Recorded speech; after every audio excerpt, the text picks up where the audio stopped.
Le lounge de l'entrepreneur, épisode numéro 22. Il faut que les entreprises qui engagent des fournisseurs comprennent que tu engages quelqu'un parce qu'il a plus d'expérience que toi et qu'il est meilleur que toi.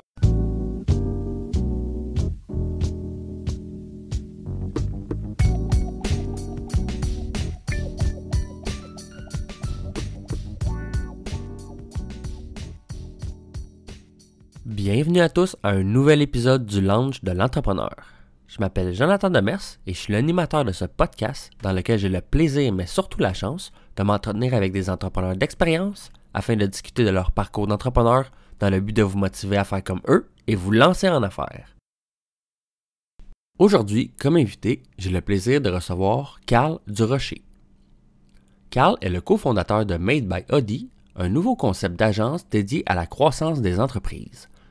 Cette agence se spécialise principalement dans le domaine de l'automobile, spécifiquement celui du marché européen. Salut Carl, ça va bien? Ça va bien toi? Yes sir, mais merci beaucoup de participer au podcast, c'est très apprécié. Si tu veux nous parler un peu de toi en commençant, ce que tu fais dans la vie, passe-temps, passion? Dans le fond, ce que je fais de ma vie présentement, principalement, c'est j'ai fondé une entreprise avec Kevin Audi. C'est pour ça que notre entreprise s'appelle Made by Audi. Okay. Qu'est-ce qu'on fait nous autres en fait, c'est qu'on va aider les concessionnaires automobiles en Europe à avoir plus de croissance. Okay. Ça va être via des campagnes numériques. Eux autres ils utilisent le mot digital, donc des campagnes digitales, puis des événements de vente privée. Fait que c'est des événements qui se passent sur 3 jours. On envoie un coach. Le coach, il va former les équipes des ventes pour bien prendre les appels téléphoniques, etc. Puis okay. sur la dernière journée, la 3e journée, là, il y a un événement qui se met en place. Okay. Il y a des gens qui arrivent dans la concession automobile, puis c'est là que ça se passe. Cette partie-là, dans le fond, on est partner avec une compagnie suisse qui s'appelle Payto Coaching, que c'est vraiment eux autres qui vont s'occuper du volet coaching, événements, etc. Ouais, ça je me demandais, tu sais, c'est pas, je sais pas si vous aviez quelqu'un d'ici que vous aviez envoyé ou dans le fond vous aviez quelqu'un là-bas. On a quelqu'un là-bas tout le temps. Ouais. Sinon on a 2 coachs québécois. Okay. Jean-Philippe puis Sylvain. Puis là, on est en recrutement pour d'autres coachs là, qui vont se rajouter à l'équipe. Ouais. OK. Tu en cherchais-tu ici au Québec ou c'est encore en Europe? Là, dans le fond, on cherche plus des gens qui sont basés là-bas. Ouais, okay. C'est plus simple à gérer que d'envoyer des gens en avion puis tout ça. Ah, c'est sûr. Ouais, exact. C'est clair. Ça fait combien de temps que la compagnie existe? Made by Audi en tant que tel, ça va faire 1 an, on va dire le 1er mai. OK. Mais notre alliance avec Payto Coaching, c'est officiellement là, depuis décembre. Que là, on travaille conjointement ensemble là, en Europe. OK, cool. Puis tu nous parles un peu de comment est venue l'idée de lancer l'entreprise? Ouais, dans le fond, c'est que moi, au départ, je viens du domaine de la construction. OK. Fait que j'ai eu une compagnie dans le domaine de la construction, puis j'ai changé de cap complètement en 2014. Je suis parti en voyage 1 an, puis à mon retour, je me suis dit, je vais aider les compagnies de construction à avoir plus de clients, à faire plus de cash. Fait que j'ai fait ça pendant un bout de temps, ça s'est bien passé. J'ai été à Mont-Laurier, j'ai été dans les Laurentides. Puis après ça, je me suis dit que je voulais plus aller vraiment devenir vraiment professionnel du marketing digital. Okay. C'est vraiment pas juste aider les compagnies de la construction, mais vraiment pour tout ce qui est marketing digital. Puis j'ai eu une offre de la compagnie jobondemand.ca. Okay. Ça, c'est des chasseurs de tête du secteur automobile. Ah ouais, okay. Ils voulaient de l'aide pour que je les structure, tout ça. Puis finalement, on a lancé le site web, qui est un peu comme un job boom, mais juste pour l'automobile. Okay. Puis justement, je suis devenu partenaire d'un des propriétaires de cette entreprise-là, okay. Jean-Philippe que j'ai parlé tantôt, là, qui fait des ventes privées en Europe. Lui, c'est devenu notre partenaire aussi dans l'entreprise. Puis, fait que j'ai vraiment passé de la construction, j'ai touché un peu à l'automobile, dans les ressources humaines. Puis là, maintenant, c'est vraiment 100% marketing pour les concessionnaires automobiles. OK, tu faisais de la ressource humaine, tu faisais pas du marketing? Non, je faisais du marketing. Dans le fond, okay. Notre objectif là-bas, c'était de trouver des candidats. Ouais. Il faut trouver des candidats pour répondre au poste, mais aussi il fallait faire du marketing pour aller chercher des clients. Fait que c'était les deux. Dans le fond, il fallait créer une offre puis une demande. Fait que ça demande. C'était un gros défi. Là. Les compagnies comme exemple Airbnb, Kijiji, tout ça, qu'il faut que tu crées l'offre et la demande. Ça, je dirais que c'est tout un défi faire ça. Ah, c'est clair. Ouais, vraiment.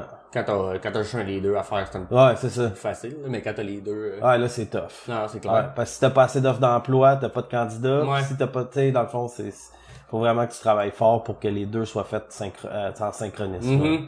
OK.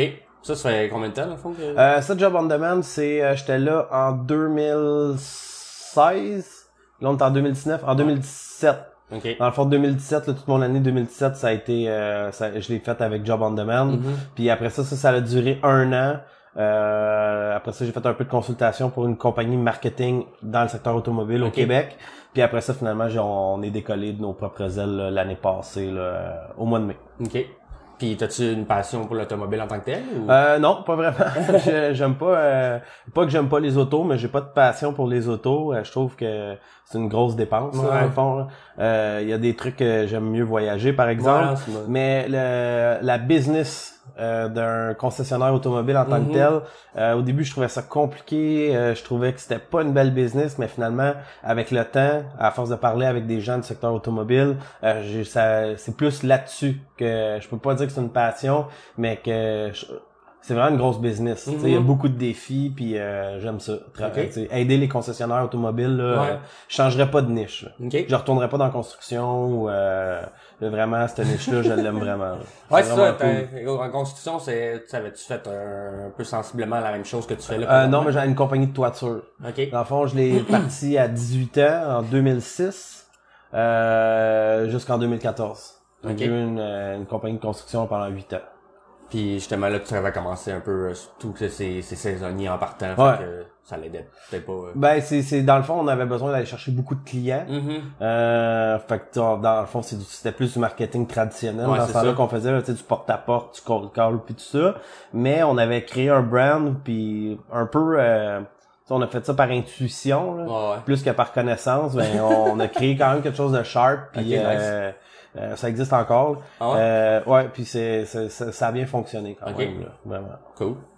Puis là, quand t'as décidé de partir la compagnie de marketing que t'as là actuellement, c'est quoi qui t'a fait le déclic? C'est que j'ai fait affaire avec beaucoup d'agences marketing. Puis sérieusement, je trouvais vraiment que la plupart du temps, c'était moyen. C'était le travail qu'ils faisaient. C'était so-so. Comme je t'ai expliqué un peu avant notre entrevue, moi je peux pas concevoir qu'il y a des agences qui chargent au pourcentage. Je trouve que c'est un conflit d'intérêt total. Pourquoi? Ben c'est assez simple, c'est que si tu fonctionnes à pourcentage puis que ton client il a un budget de 1000$ par mois, toi ton intérêt en tant qu'agence, ça va être que la personne augmente son budget.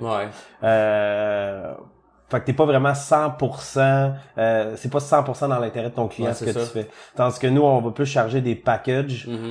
Sur certains trucs très spécifiques, il va y avoir des pourcentages, mais sinon, nous autres, c'est vraiment, on va plus y aller par lead.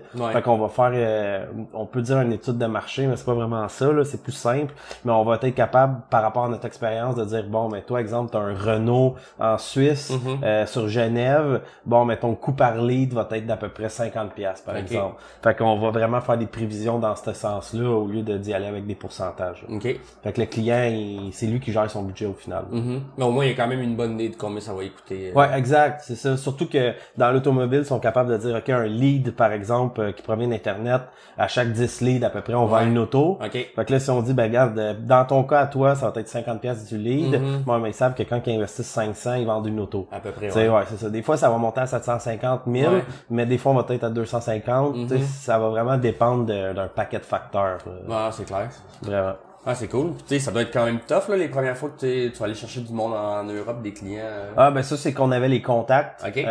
Notre partner là-bas, de Payto Coaching, qui s'appelle Philippe. Lui, il a une excellente réputation en Europe dans ce qu'il fait. Fait que ça l'a vraiment, dans le fond, sans Philippe, on serait pas là-bas.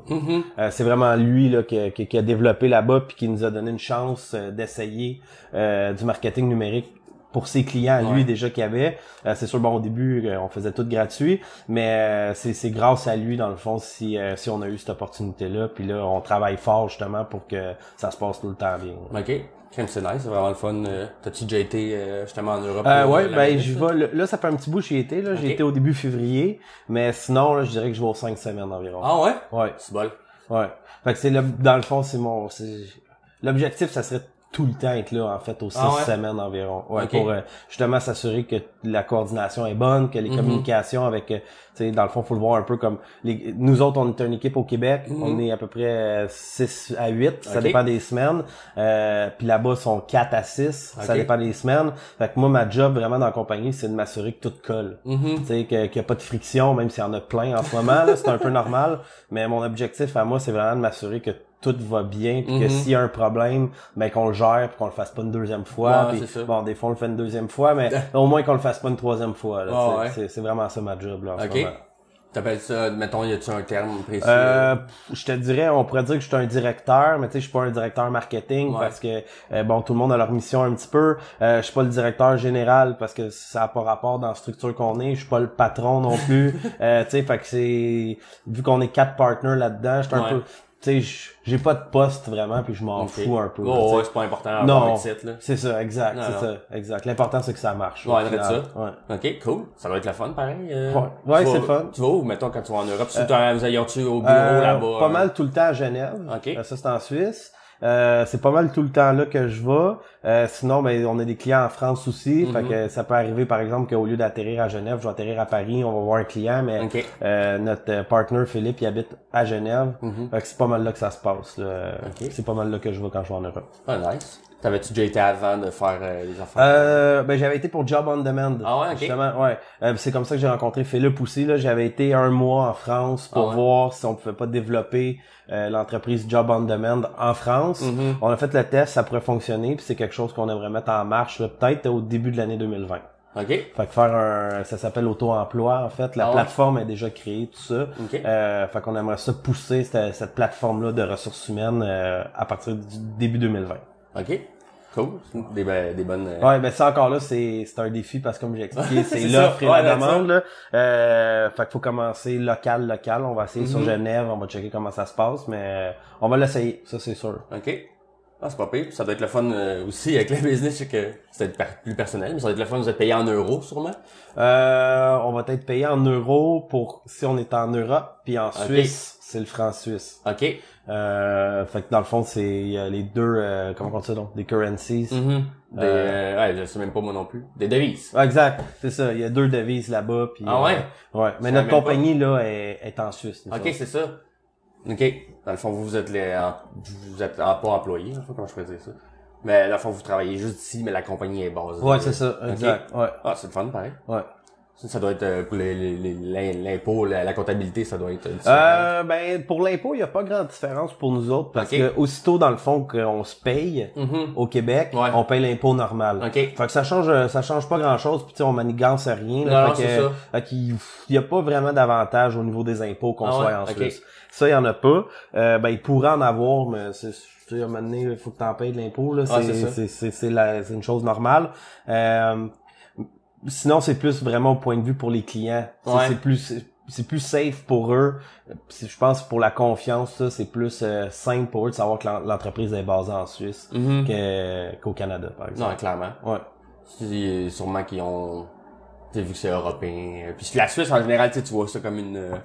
Tu sais, genre quand des montres suisses, chocolat suisse, tu vois tout le temps c'est de la qualité. Fait que c'est ça. Ouais, c'est vraiment comme ça en plus. OK. C'est très... c'est vraiment, tout est propre. Le monde sont tous polis. C'est très riche. C'est extrêmement riche. Fait que c'est l'image qu'on a de la Suisse quand tu y vas, c'est ça que c'est en fait. Là. Irais-tu habiter là ou t'es bien ici? Ben moi j'aimerais ça, c'est peut-être ma blonde qui aimerait pas ça. Ah ouais? Ouais, mais je pense pas de déménager là-bas, mais tu sais j'aimerais ça peut-être avoir un jour avoir un pied sur comment pied à terre, je pense. Ouais, c'est ça exact. Un pied à terre là-bas, pas à Genève parce que c'est trop cher, mais tu sais un pied à terre en Suisse ou proche en France, tu sais c'est à côté de la France. Fait que j'aimerais ça avoir un pied à terre là dans les prochaines années, c'est sûr. OK. Ça, j'aimerais ça. Ah, cool. C'est quoi, c'est ta blonde, c'est à cause de sa job? Ben, on a un enfant. En partant, là, c'est sûr, la famille est ici. Ma blonde a peint d'étoiles, en fait, c'est l'artiste à peindre. OK, cool. Fait que, tu sais, si on pouvait y aller une fois de temps en temps, ça serait cool, mais pas à temps plein, là. Ça, c'est sûr que non, là. Moi non plus, je dois pas y aller à temps plein. Non. Mais tu sais, une fois, juste d'avoir un pied à terre là-bas, ça serait le fun. Ouais, c'est clair. Moi, j'adore le voyage, ça fait vraiment pas assez, là. C'est quelque chose que je voulais, comme on jasait avant l'entrevue. Moi, je voulais travailler à distance, pouvoir faire, mettons, du marketing web, des trucs comme ça, justement, pour pouvoir voyager, sais, je veux pas être pogné à rentrer au bureau tous les matins à 8h à Montréal pour le trafic, tout ça. Ça, c'est quelque chose qui m'a toujours turn off, là. Ouais. Ben, moi aussi, je t'avouerais. Ouais. Ouais. C'est sûr que, tu sais, de la façon que notre compagnie est construite, c'est que c'est tous des freelancers. Ouais, ok. Fait qu'ils peuvent venir au bureau quand qu'ils veulent. C'est sûr que des fois, je dis, OK, bon, mais gars, là, à mardi, mercredi, j'aimerais ça que tout le monde soit là, ou jeudi après-midi, ou whatever. Fait que des fois, au bureau, on est moi pis Kev, mon partner. Des fois, on est 8. Tu sais, ça dépend des jours. Mais c'est ça qui est cool un peu, c'est que maintenant que le trafic, la distance, tout ça, c'est le fun de laisser à pas tes employés, parce que pas mes employés, mais à ton équipe, la latitude de venir au bureau quand ils veulent. Mais je pense quand même que pour faire une bonne job, il faut qu'au moins 2-3 fois par semaine, tout le monde soit là. Ou pas tout le monde nécessairement, mais tu sais, que des équipes pour que tu puisses partager les connaissances, expliquer les nouveautés, parce qu'à distance, tu l'as vu, même toi pour le podcast, pas pareil. Non, vraiment pas. Vraiment pas pareil, tu peux pas savoir la personne à qui tu parles, comment qu'elle réagit. Puis moi, c'est important que la communication passe. Là. J'aime ça que les gens me respectent pour les bonnes raisons. Fait que je pense vraiment que ça, c'est quand tu échanges avec les gens.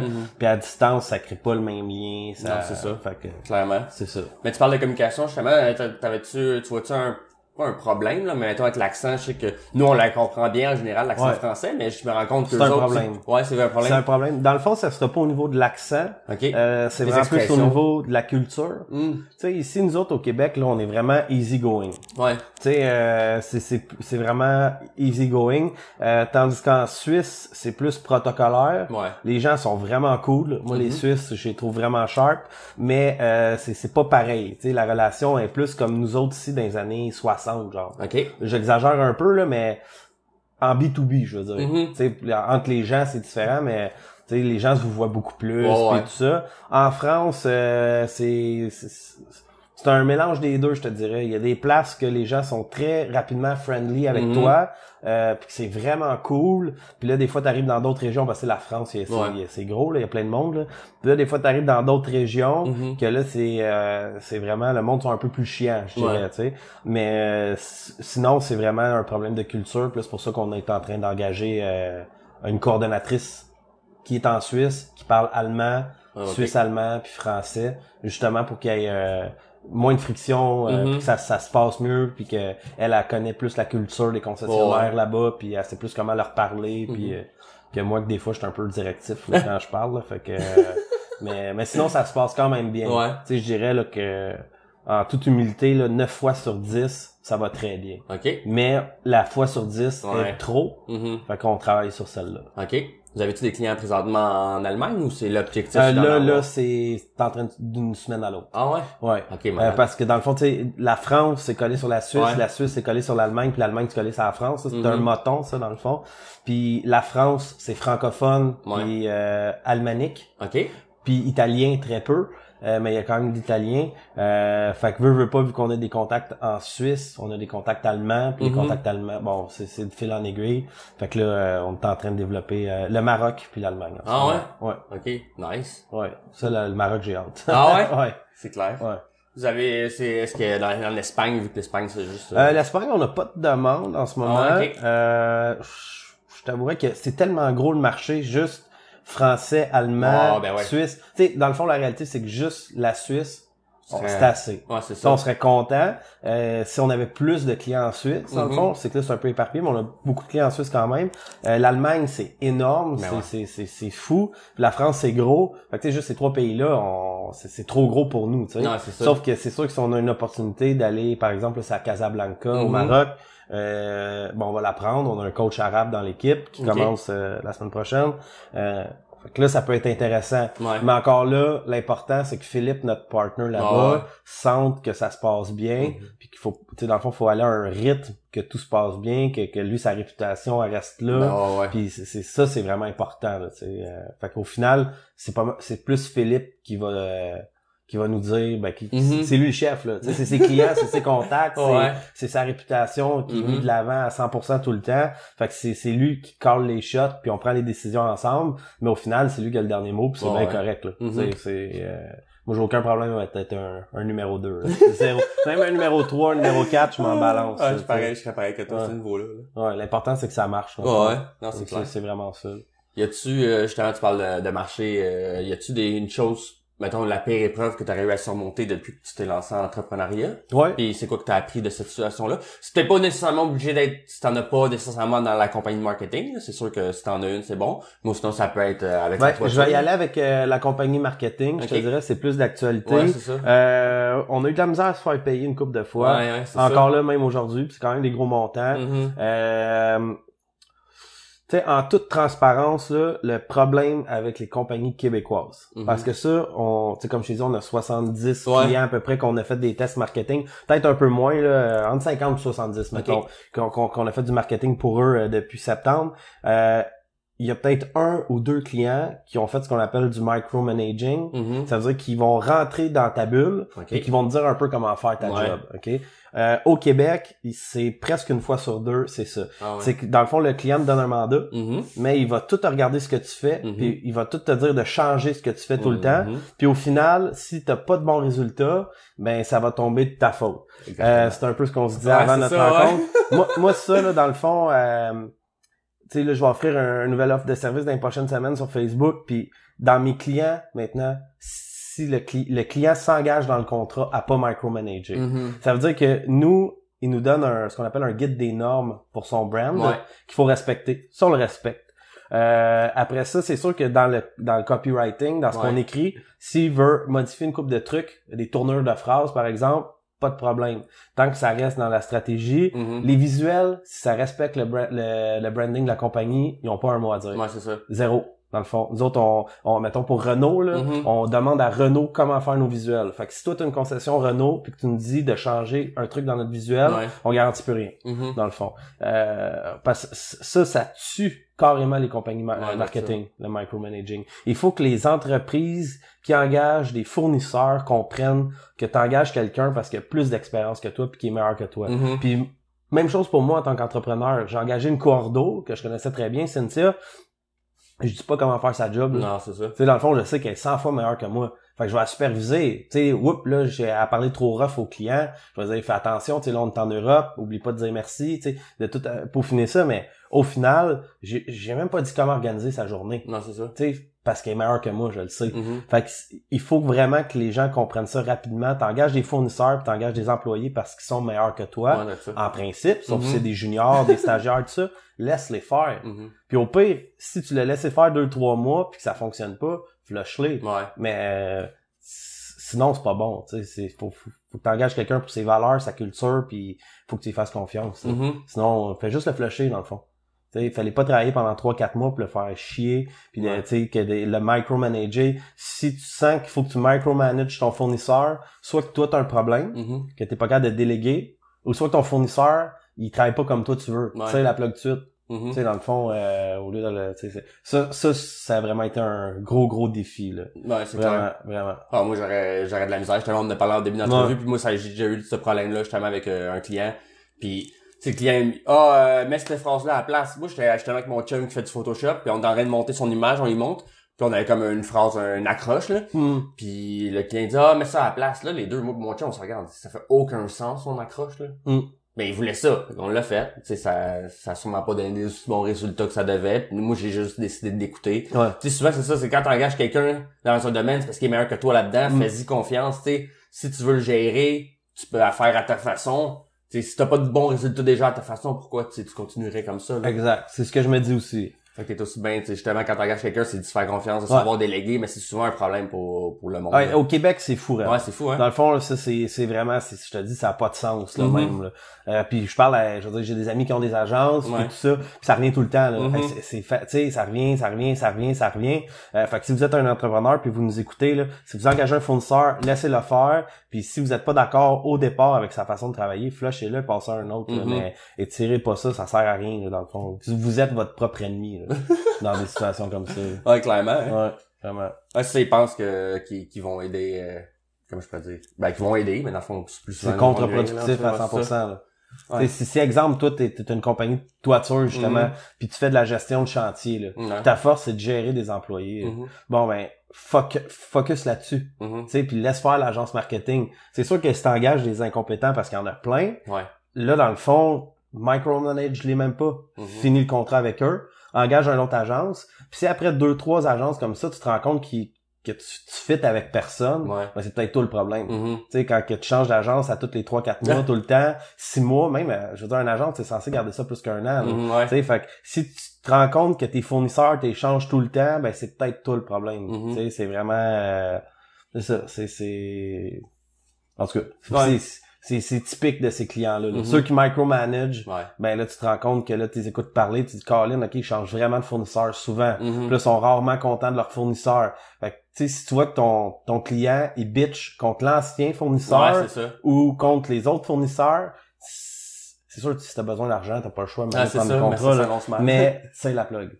Tu sais, je pense que c'est la chose à faire. Ouais, clairement.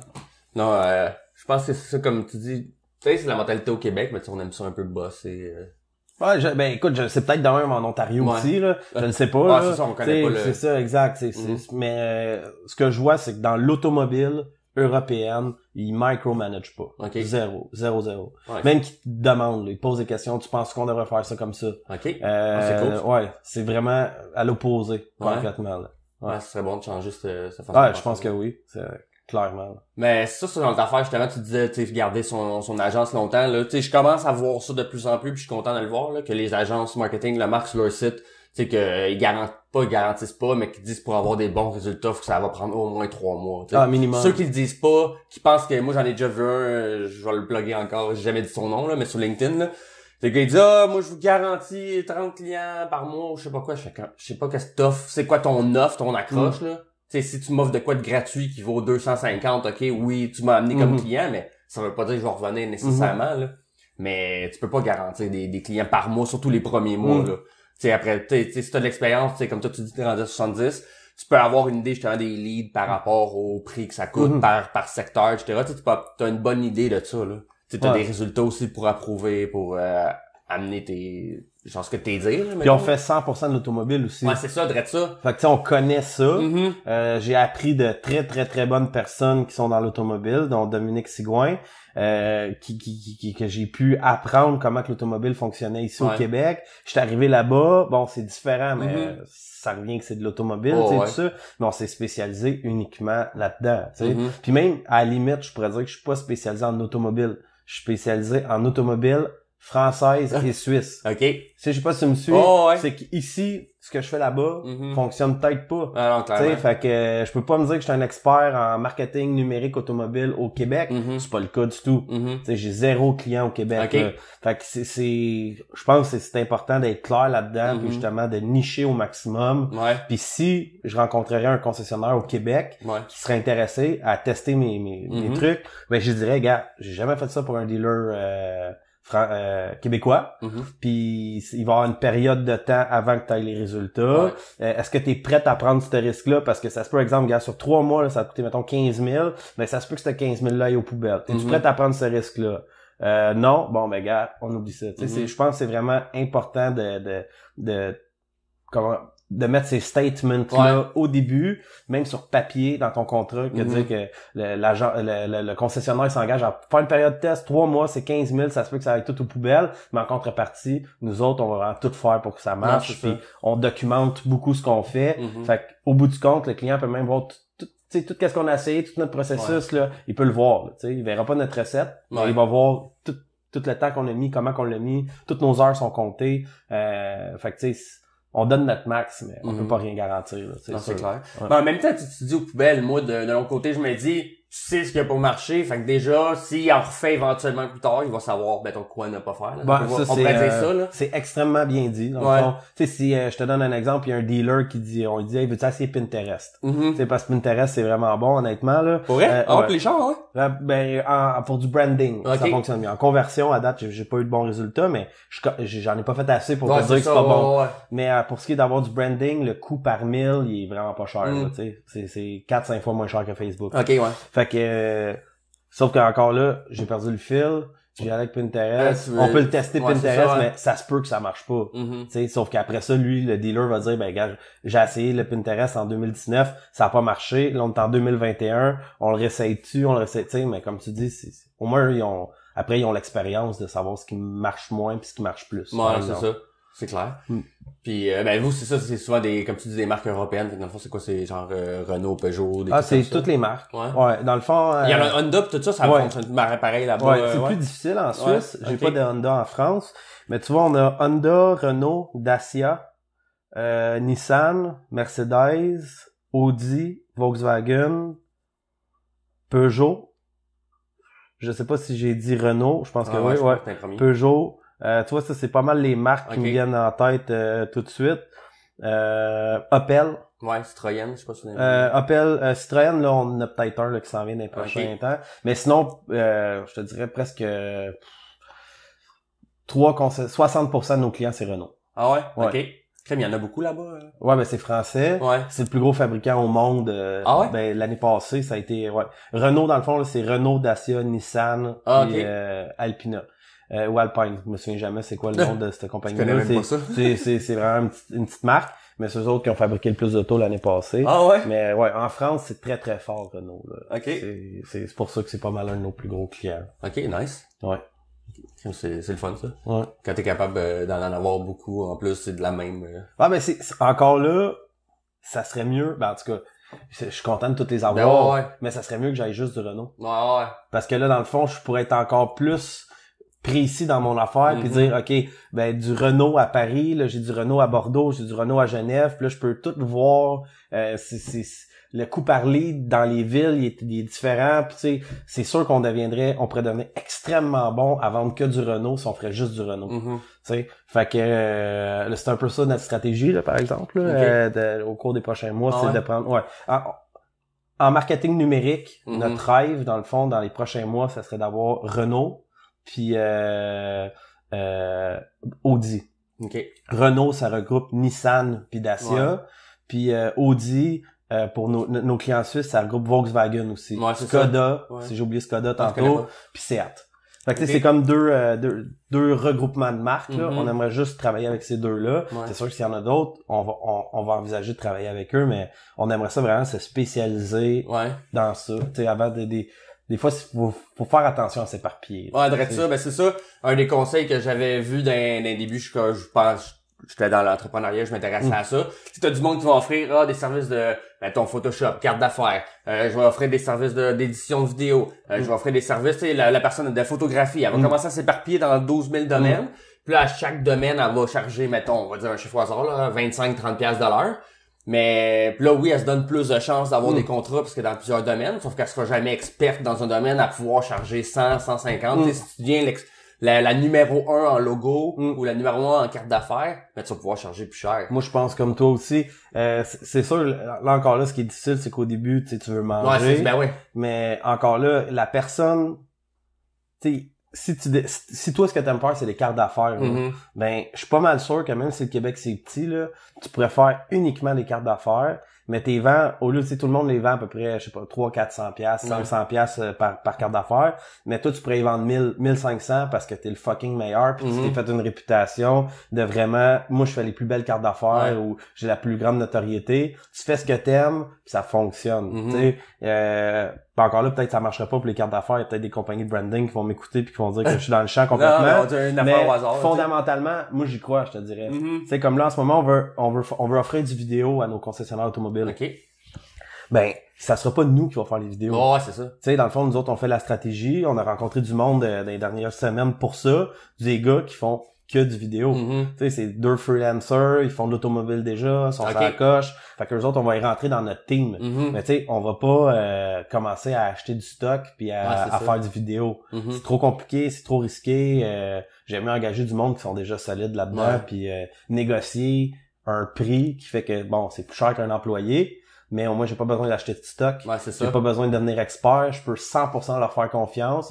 Pas les micromanager. Tu sais, leur dire, bon, mais vous avez un concessionnaire, c'est Renault, voici ce qu'il faut. Faites vos vidéos. Je check les vidéos. Bon, ils font-tu mon affaire, ils font pas mon affaire. Même si je les trouve pas 100% sharp ou 100% à mon goût, je vais prendre leur vidéo, je vais les tester sur Facebook. Puis si ça marche pas, là, je vais leur dire, bon, les boys, ça a pas marché. Tu sais, est-ce que c'est parce que c'est eux qui sont pas bons ou c'est le marché ou tout ça? On va faire 2-3 tests. Puis après 2-3 tests, ça marche pas. Je vais pas leur dire comment faire les vidéos. Là. Je Je vais pas leur dire ce que moi j'aime dans une vidéo. Moi, juste prendre d'autres fournisseurs. Ouais. En fond. Fait que tu sais, ça revient au même tout le temps. Mm-hmm. C'est de dire, quand t'engages des fournisseurs, micromanage-les pas, tu sais. Laisse-les faire ce qu'ils ont à faire, puis si t'aimes pas ça, tu passes à un autre appel. Si au pire, ton client, il est vraiment pas content, là, ben, tu le dis à ton fournisseur, tu check mon client, là, dans le fond, Renaud, là, il l'aime vraiment pas ton vidéo. OK? On l'a testé sur Facebook, il y a pas eu de résultat. Il veut couper la facture en deux. Tu sais, comme, si tu correct, c'est pour toi, on coupe la facture en deux, parce que sinon, c'est moi qui le prends de mes poches. Tu sais, là, tu vas négocier ça dans ce sens-là, mais si, initialement, avec ton fournisseur, tu dis, regarde, moi, là, je te laisse faire ce que tu veux, mais tu prends le risque que si le client, tu sais, je pense que c'est d'être clair dans les communications le plus possible pour pas que personne ait de surprise, puis d'y aller dans ce sens-là. Ouais, ça, c'est souvent un problème, la communication, puis d'essayer de le mettre peut-être aussi par écrit. Ouais, ça faut que tout soit par écrit. Ouais, ça, c'est ça. sûr. Ouais. Parce que des fois, justement, encore un contrat que j'ai eu, je pense qu'il y a eu un malentendu à ce niveau-là, puis il n'y avait pas eu d'écrit. Fait que, ouais, non, ça a comme... c'est que t'as plus de preuves, t'as pas rien. Puis encore là, c'est peut-être toi, par accident, que t'as oublié quelque chose. Fait que tu sais, moi, ma mémoire, je la remets tout le temps en cause, là. Ouais. Fait que tu sais, à un moment donné, quand t'as un conflit, qu'il n'y a rien d'écrit, moi, je me dis c'est de ma faute, dans le fond. Parce que j'ai pas écrit quelque chose, je l'ai pas mis dans un contrat, je l'ai pas mis à quelque part. Fait que s'il y a un malentendu parce que ça a pas été écrit, je le prends sous moi tout de suite. Ouais. Tu sais, c'est sûr, je suis pas parfait, là. Des fois, je m'obstine, mais en général, quand c'est écrit, man, il y a pas de fuck-up. Tu sais, c'est clair, ça fonctionne bien mieux dans ce sens-là. Ouais, clairement. 100 fois mieux, là. Vraiment, ouais. Ah, c'est sûr. Je sais que depuis tantôt, tu donnes quand même plein de bons conseils, là, dont justement de pas micromanager. Mais tu penses que c'est quoi le conseil que tu donnerais à quelqu'un qui voudrait se lancer en entrepreneuriat? Ça, c'est drôle parce que, tu sais, je n'ai pas parlé, là, depuis le début dans le podcast, mais moi, dans le fond, je dois beaucoup ma réussite à Philippe Chrétien, tu sais, notre plug en Suisse, mais aussi à Frank Valiquette. OK, ouais. T'as passé en podcast. Numéro 12. Je me souviens bien. Ben, Frank m'a donné vraiment des bons conseils. Ah ouais? Ouais, vraiment, vraiment, là. Moi, Frank, si t'écoutes mon podcast, va-t'en coach d'affaires, puis arrête d'avoir peur de jouer à l'imposteur. J'ai suivi pas mal tous les conseils de Frank en business. Ah ouais? Si c'est pas toutes, dans le fond. Dont celui de trouver une niche, pas m'éparpiller, m'assurer que c'est clair avec mes employés, le pay plan, avec mon équipe, je devrais dire, parce que pour mes employés, puis les faire participer justement au pay plan pour que tout soit clair. Frank, c'est vraiment un gentleman incroyable, puis je dirais que c'est un amalgame de plein de trucs, tu sais, mais le principal, c'est d'être patient, puis de pas aller trop vite. Tu sais, comme là, on a été un peu trop vite. Ah ouais? OK. Depuis décembre. Puis là, ça a graffiné un peu. Ouais. Fait qu'on a besoin d'argent. Fait que c'est normal. Qu'on a, on veut aller un petit peu plus vite, mais vu que Frank m'a donné des bons conseils, j'ai quand même limité ça, la rapidité. Ouais. Puis j'ai pas trop sollicité de clients. Mon partenaire en Suisse, il me disait faut rentrer des ventes privées, tout ça, puis je suis 100% d'accord avec lui. J'ai manqué un peu de temps, fait que j'ai pas pu le faire comme j'aurais voulu, mais je pense que c'est une bonne chose. Parce que j'ai pu mettre plus de temps dans le processus, puis à stabiliser la patente. Puis tu sais, des fois, là, c'est juste de prendre le temps comme cette semaine. Là. Je fais pas grand-chose cette semaine, honnêtement. Je regarde qu'est-ce qui se passe. Tu sais, mais je prends mon temps pour regarder qu'est-ce qui se passe. Puis dire, ah, ça, c'est cassé. OK, bon, ben là, comment qu'on le répare? Ça, c'est cassé. Comment qu'on le répare? Fait que, vu que je suis plus relax, puis je prends plus le temps de checker les affaires qui marchent pas, ben hier Kevin par exemple, mon partenaire me disait dude, notre gestionnaire de tâches là, Monday, il est mal seté pour telle affaire, le monde cherche tout leur job. Ah ouais, OK. Fait que là, je veux dire, c'est moi qui l'ai monté, fait que là, j'étais un peu réfractaire, tu sais, je dis ouais, faut faire ça de telle façon. Fait que là, il envoie des messages aux membres de l'équipe, il dit super cool, là. Il dit comment que vous trouvez Monday, tout ça, puis il dit le monde dit on est un peu mêlé des tâches, fait que là ok, dans le fond là, on a écouté tout le monde, j'ai écouté tout le monde, puis là je me rends compte que mon système il est pas parfait, il sera jamais parfait, mais là je peux prendre le temps de ça, prendre le temps de réfléchir. Tu sais, faut pas être tout le temps dans l'action. Non, c'est ça. Si on est tout le temps dans l'action, on n'a pas le temps, puis ça prend des moments là qu'il y a moins de clients. Tu sais, meilleur exemple c'est dans la construction, man. Tu sais, dans la construction là, c'est genre mars à décembre, c'est le fucking free for all. Sauf tes vacances de construction que t'as 2 semaines pour décompresser, faire des petits ajustements dans ton équipe. Puis l'hiver, c'est relax, en principe. T'as un 2 mois, 3 mois qui est relax. Fait que t'as le temps de prendre le temps de checker. Tu sais, fait que pour ce qui est des agences marketing, ça, je recommanderais vraiment ça, là, que un moment donné, ils prennent des plateaux. Tu sais, tu commences, prends-toi 5 clients. Plateau ça pendant 3 mois. Check comment ça se passe. Ouais, c'est ça. OK, ça, t'es opères à 100%. Ça va bien. prends-en 5 de plus. Ça marche à 100%, ça va bien. Tu sais, puis d'y aller en étapes comme ça. Ouais.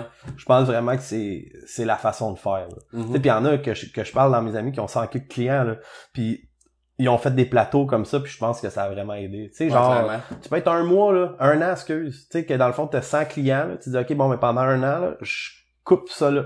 J'arrête ça là. Premièrement, tu auras moins de dépenses. Ouais. Fait que tu peux t'en mettre plus dans les poches ou dans ton compte de banque de compagnie ou tout ça. Fait que pendant un an, tu coupes tout ça là, puis tu fais juste checker qu'est-ce qui va pas. Ouais.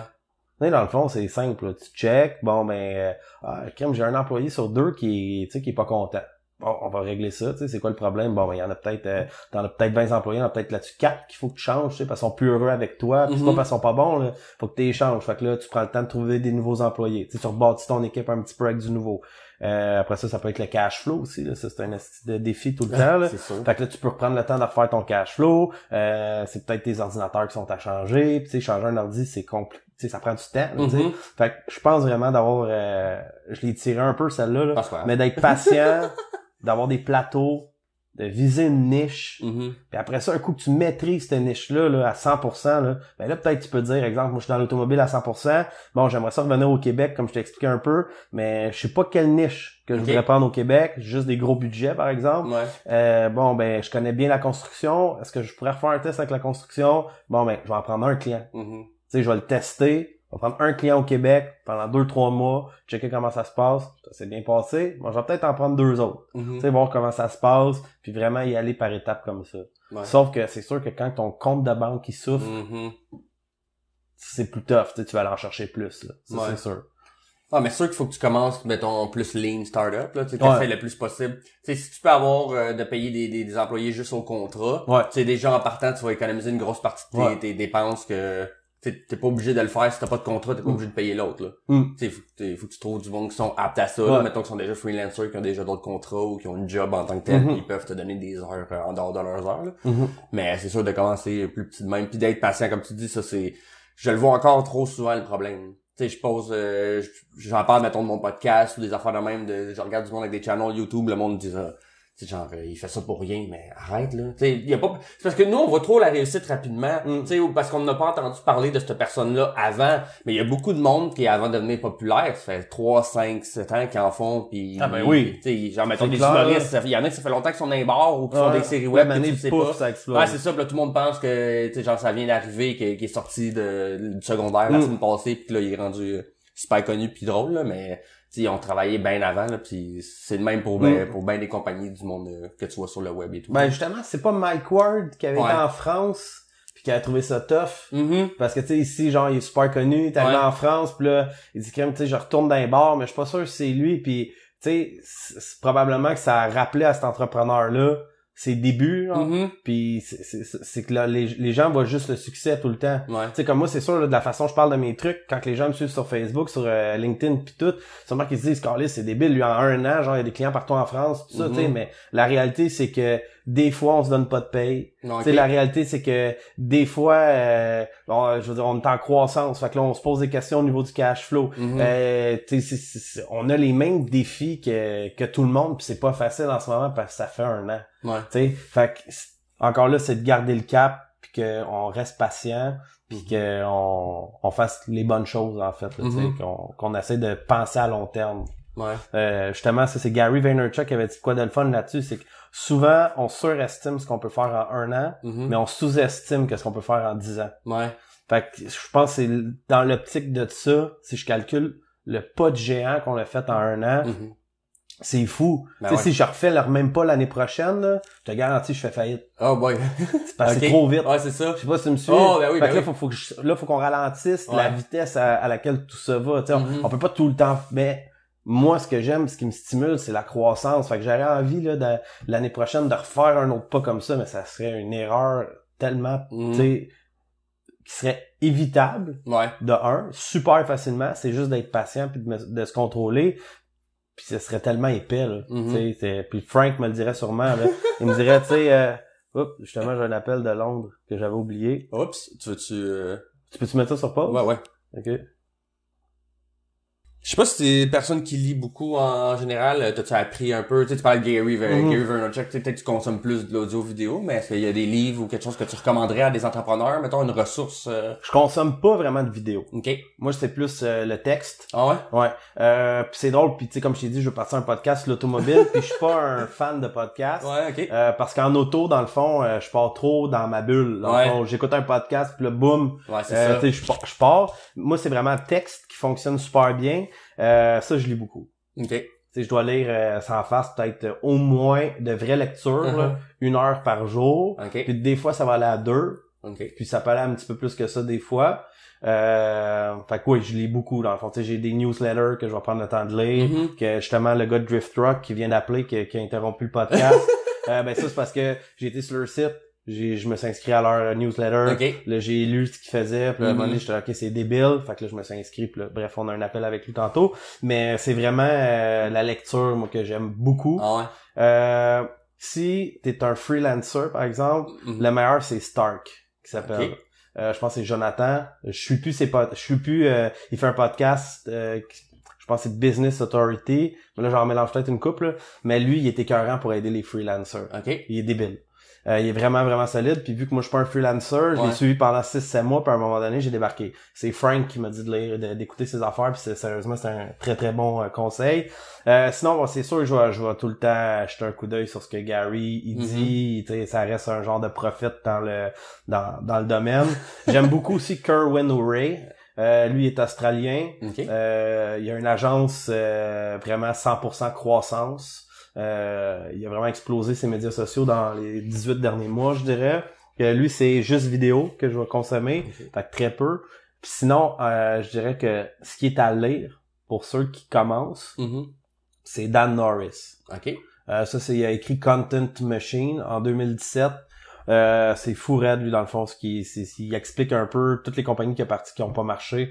Puis après ça, il s'est mis en en faire une qui a super marché, un SAS, justement. Puis après ça, bon, ben, il a tout le temps copié ce modèle-là pour toutes ces compagnies. Il s'est parti une brasserie. Okay. Il applique tout le temps le même modèle, qui est du lean. Ouais. Lean startup un peu.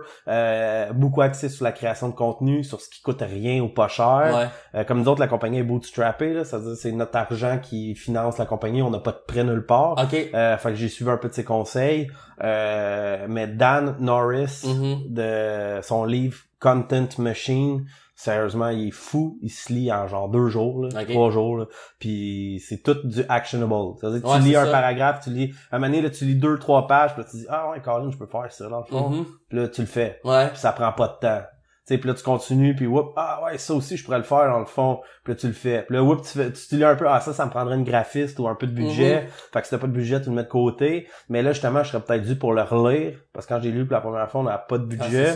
Ça remonte à 2017. Mais là, en ce moment, il y a probablement plus de choses que je pourrais mettre en pratique de lui. Puis, le plus important, Josh Fetcher. OK, connais pas. De Banff Media, B-A-M-F Media, M-E-D-I-A. Ce gars-là, dans le fond, il a une agence à Venice, en Californie. C'est fou tout le contenu qu'il fait. Ah ouais? Il peut pondre genre 6000 mots à une fin de semaine. Oh boy. Il y a une agence de 30 employés. Il y a des SAS aussi. Il a à peu près 32 ans à peu près. Okay. Puis lui, il a commencé à être famous en genre 2 ans. Okay. À peu près. Parce qu'il s'est mis à avoir genre une shitload d'impressions sur LinkedIn. Genre il pouvait avoir... dans le fond, il y a eu 500 millions d'impressions en 7 mois sur LinkedIn. Oh my God! Parce qu'il a commencé à écrire d'une certaine façon. Ouais. Puis là, ça s'est mis à exploser. Puis sérieusement, lui, il est à suivre. Tout ce que ce gars-là écrit ou fait, dans le fond, c'est à mettre en pratique demain dans votre compagnie. Ah ouais. Souvent, ça va demander un investissement parce que c'est de la programmation, c'est plein de trucs. Mais c'est malade mental, là. Vraiment, là. Okay. C'est comme Banff Media puis Dan Norris, c'est les 2 choses à lire si t'as une entreprise puis que tu vas aller sur le web.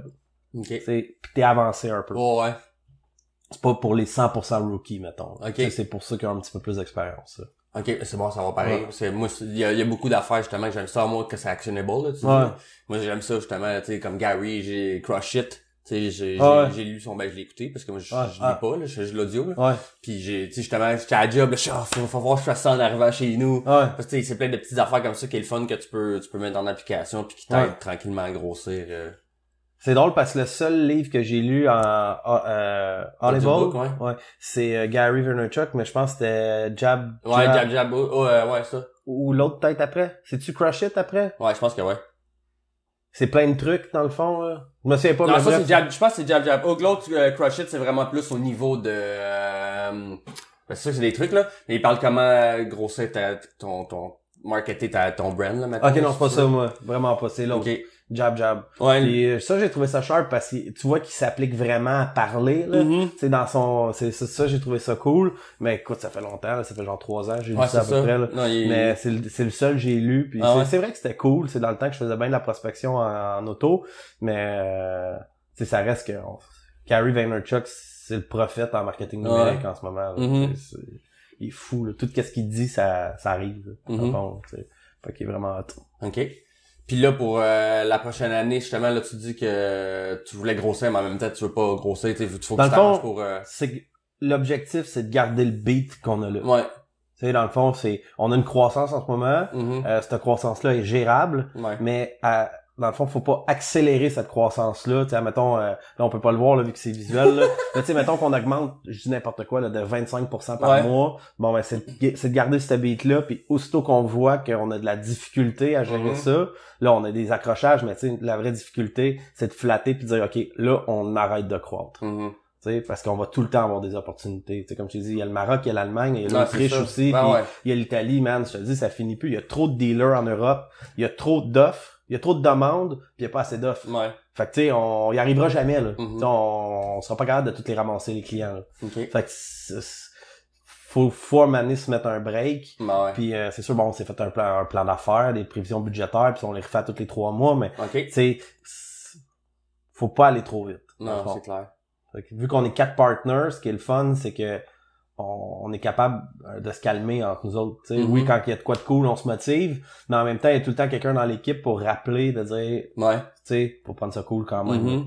Fait que ça, c'est hot. Non, je pense que c'est une bonne chose. Moi, je pense que c'est ça qui me manque. Tu sais, on parlait en début d'entrevue que je voulais me lancer en marketing web, puis moi, je pense que c'est ça qui me manquait vraiment, c'est d'avoir un partner, tu sais, pour me motiver aussi, là, parce que moi, c'était plus un manque de confiance, comme je t'avais dit. Mais tu sais, je pense que pour vrai en business avoir un partner, c'est pas mal tout le temps. Puis c'est dur en crise en 2018, 2019, partir une business tout seul, bootstrappé, tu sais, pas d'argent dans le fond là. C'est tout seul, c'est presque impossible.